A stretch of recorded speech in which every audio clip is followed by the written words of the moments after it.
Mercredi 4 septembre. J'ai fait une petite pause aujourd'hui, Conte de la brume GN, parce que je suis non-stop dessus tous les jours, sur un peu tous les fronts depuis plus d'un mois.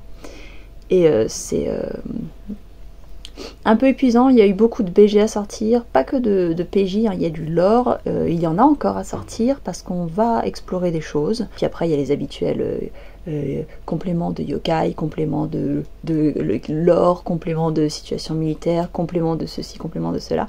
Ça fait beaucoup de compléments de BG. Et la couture, il y a beaucoup de couture à faire, l'administratif, la gestion des joueurs, etc. etc., etc.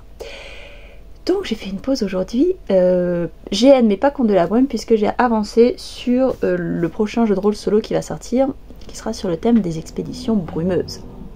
Donc dans les Contes de la brume, l'humanité elle survit dans une enclave protégée des kami.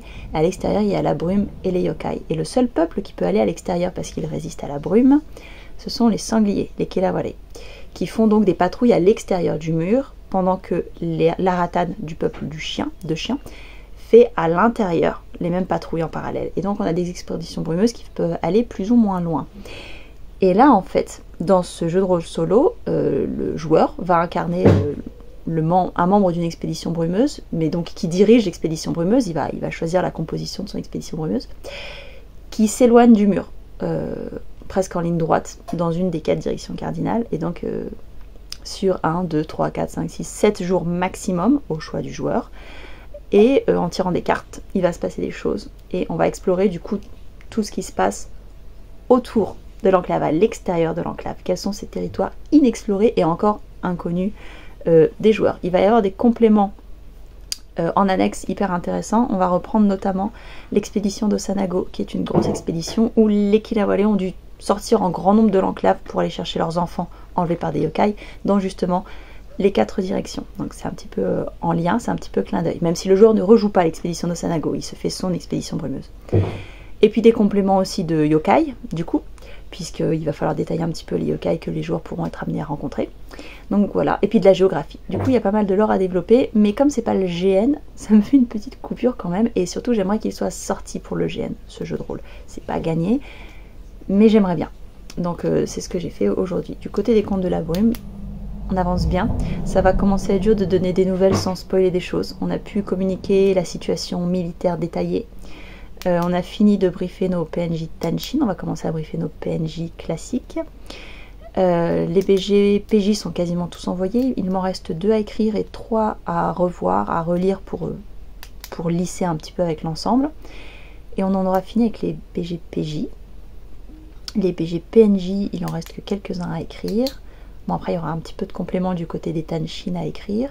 Enfin, voilà, il y a encore plein de choses à faire, mais ça avance plutôt bien et on visite le terrain ce week-end. On connaissait le terrain, on va le revoir pour voir à quel point des choses ont pu changer, bouger et réadapter, puis se rafraîchir la mémoire. Et voilà, cette semaine là où ça en est. Et un petit peu la semaine passée, parce que je suis plus trop du lundi au lundi là sur mes vlogs. Et voilà.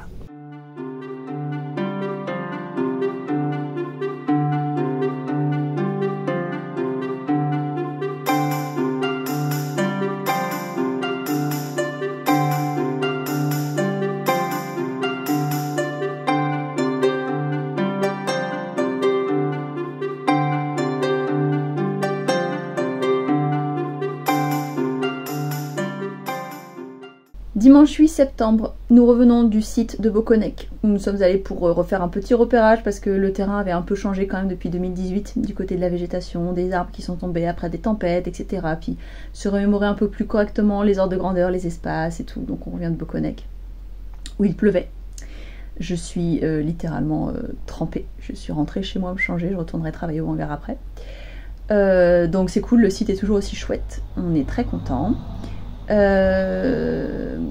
L'écriture avance, le craft avance, on est toujours dedans jusqu'au cou. Maintenant de toute façon c'est la dernière ligne droite, alors ça ne va pas s'arrêter.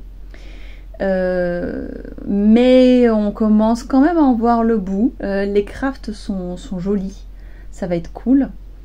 Les costumes vont être beaux. Les compléments de lore, tout ça sont en train d'être prêts. Non mais ça va le faire, mais voilà, c'est la dernière ligne droite, donc je pense que je ne, à partir de maintenant, ne vais plus respirer du tout tant que le GN ne sera pas fini. Sachant que j'espère toujours réussir à sortir le nouveau jeu de rôle solo pour ces dates-là, mais j'ai de plus en plus de doutes parce qu'il faut compter le temps de livraison d'Amazon pour que j'ai mes exemplaires. Donc je doute de plus en plus qu'il faudrait qu'il soit fini dans 15 jours max.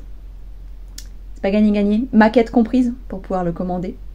Bon, maintenant je maîtrise assez bien les maquettes pour me faire assez confiance, surtout que ce serait sur le modèle du premier, donc j'aurais pas forcément besoin de commander d'abord un exemplaire auteur, ça va. Encore que les exemplaires auteurs arrivent vite, donc si je le finis tôt, je le ferai quand même. Le petit bonhomme a grandi, donc je me suis rendu compte qu'il fallait que je lui fasse des nouveaux costumes, ça se rajoute à ma to-do list, pour les Contes de la Brume où il ne sera pas donc, mais pour le GN d'Intercandoria qui sera la semaine d'avant, puisqu'on va enchaîner les deux. Donc voilà, tout ça, ça commence à être un petit peu tendu, la dernière ligne droite va être épuisante, mais on tient bon et ça va être cool.